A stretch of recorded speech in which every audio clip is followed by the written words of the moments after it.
Hello everyone, my name is Nehla Khiyam and I'm from Ishiksoa International School, and today I'll be explaining my project which is called Eco Root Home or ERH. Eco Root Home is a smart underground system that can clean up everything that comes from our homes.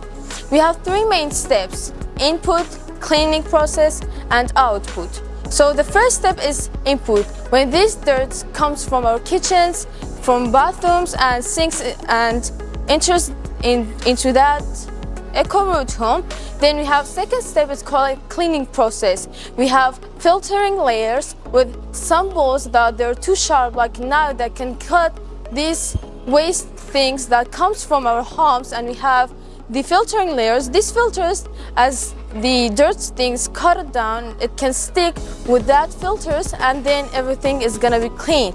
And then we have some chemicals, for example ozone, OH, we have aluminum sulfate and activated carbon that can kill bacteria, harmful microorganisms.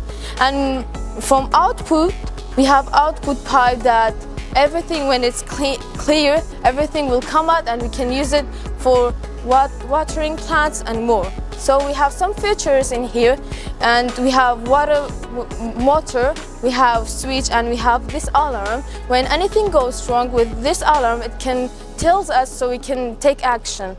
So I want to show you how does my project work. Let's see. Okay. And thanks for watching.